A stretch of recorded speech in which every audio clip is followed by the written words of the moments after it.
Class দশমমান শ্ৰেণীৰ youth and eco' club গ্ৰুপৰ ফালৰ পৰা মই দয়ানন্দ পেগু পানীগাঁও আদৰ্শ উচ্চতৰ মাধ্যমিক বিদ্যালয়ৰ দশমমান শ্ৰেণীৰ ছাত্ৰ।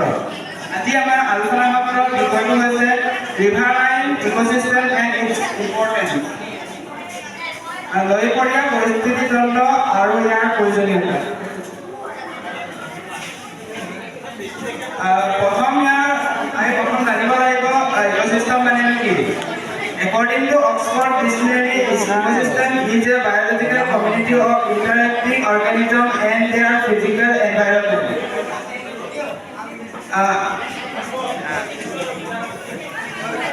What is riverine ecosystem? Riverine ecosystem refers to the complex web of life that thrives in and around rivers and streams.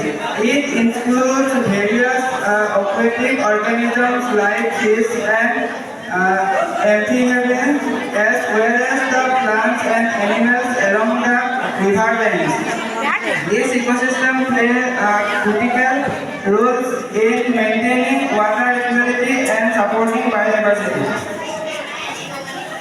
আমি এই সেমিনাৰ প্ৰস্তুতৰ কাৰণে এখন ক্ষেত্ৰ অধ্যয়ন কৰিছিলোঁ। তাৰে আমি এখন দলীয় ফটো ছাৰসকলে আমাক বুজি দিছিল, সেইটো আমি ইয়াত পেষ্ট কৰি দিছোঁ।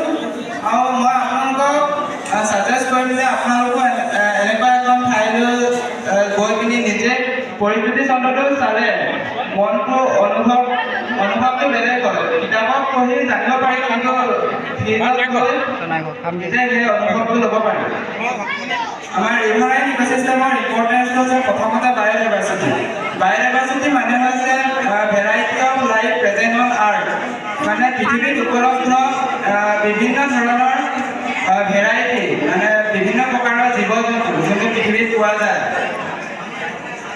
নৈপৰীয়া অঞ্চলত বিভিন্ন ধৰণৰ উদ্ভিদ প্ৰাণী আদি পোৱা যায়।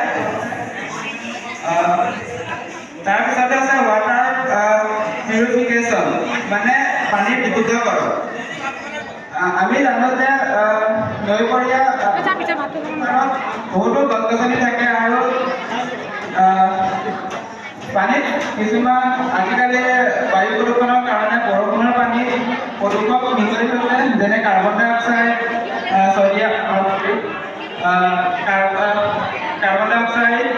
তাৰপিছত নাইট্ৰজেন ডাই অক্সাইড আদি প্ৰদূষকবোৰ মিহলি হৈছে আৰু বৰষুণৰ পানীত সেইবোৰ মিহলি হৈ পৃথিৱীলৈ ঘূৰি আহিছে। সেইবোৰ নদীত পৰিলে বহুত পানী প্ৰদূষিত হয়, কিন্তু নৈৰ পাৰত থকা উদ্ভিদবোৰে সেই প্ৰদূষকবোৰ কিছু পৰিমাণে মানে বিশুদ্ধ কৰি দিয়ে, মানে ফিল্টাৰৰ নিচিনা কাম কৰে, যোনটোৰ কাৰণে পানী প্ৰদূষণটো অলপ হ'লেও হ্ৰাস পায়। তাৰপিছত হৈছে ফ্লড কণ্ট্ৰল, মানে হৈছে বান নিয়ন্ত্ৰণ। বান নিয়ন্ত্ৰণ আপোনালোকে হৈছে গম পাইছে যে নৈৰ পাৰত যিমানে গছ গছনি থাকিব সিমানে বানপানীৰ পৰিমাণটো হ্ৰাস হ'ব, লগতে তাৰ পানীৰ যোনটো স্পীডটো সেইটো বানপানীৰ সময়ত হ্ৰাস পাব।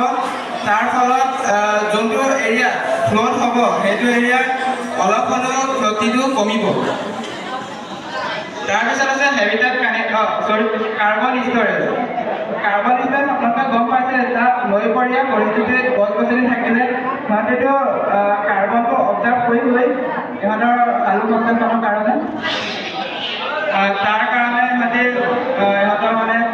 ইহঁতৰ সেইটো সঞ্চিত হৈ থাকে ফটোচিন্থেসিছত ইউজ কৰিবলৈ। তাৰপিছত পইণ্ট আছে হেবিটেট কানেক্টিভিটি।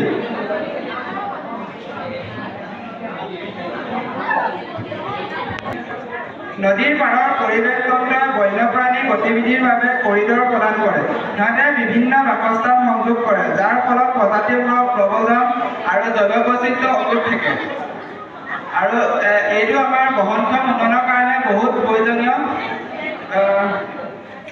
যোনটো বৰ্তমান পৰিৱেশ পৰিৱৰ্তনৰ কাৰণে কিছুমান জীৱৰ অস্তিত্ব নাইকিয়া হৈ গৈছে আৰু অভিযোজন ক্ষমতাৰ বাবে এই সংযোগ অতিকৈ গুৰুত্বপূৰ্ণ।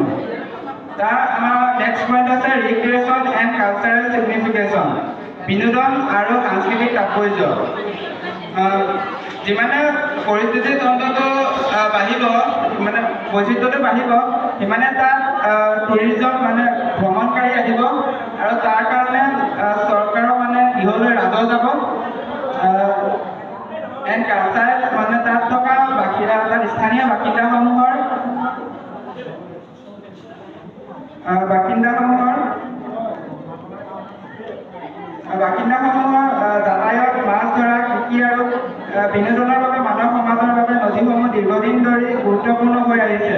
নদীৰ পাৰত পৰিৱেশ তন্ত্ৰই নাও চলোৱা, মাছ ধৰা আৰু চৰাই চোৱাৰ সুযোগ প্ৰদান কৰে, যিয়ে স্থানীয় সম্প্ৰদায়সকলৰ কাৰণে মংগল আৰু তেওঁলোকৰ সাংস্কৃতিক পৰিচয়ত অৰিহণা যোগায়। তাৰ পিছত আছে ইকনমিক বেনিফিট। অৰ্থনৈতিক লাভ হৈছে সুস্থ নদীৰ পাৰৰ পৰিৱেশ তন্ত্ৰই মীন কৃষি, পৰ্যটকে ধৰি বহুতো সুবিধা প্ৰদান কৰে।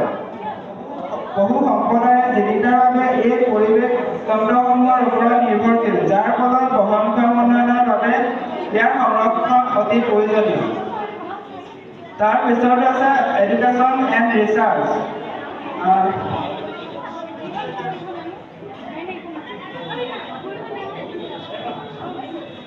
শিক্ষা আৰু গৱেষণা। নৈপৰীয়া পৰিৱেশ তন্ত্ৰই বৈজ্ঞানিক গৱেষণা আৰু পৰিৱেশ শিক্ষাৰ বাবে মূল্যৱান সুযোগ প্ৰদান কৰে। এই পৰিৱেশ তন্ত্ৰসমূহত অধ্যয়নে বৈজ্ঞানিকসকলক পৰিৱেশৰ প্ৰক্ৰিয়া, পানীৰ গুণাগুণৰ গতিশীলতা আৰু প্ৰাকৃতিক ব্যৱস্থাৰ ওপৰত মানুহৰ কাৰ্যকলাপৰ প্ৰভাৱ ভালদৰে বুজিবলৈ সহায় কৰে। লাষ্টত আমাৰ আছে কনক্লুজন, মানে আমি ইয়াৰ পৰা কি শিকিলোঁ? আমি শিকিলোঁ riverine ecosystem are vital as they support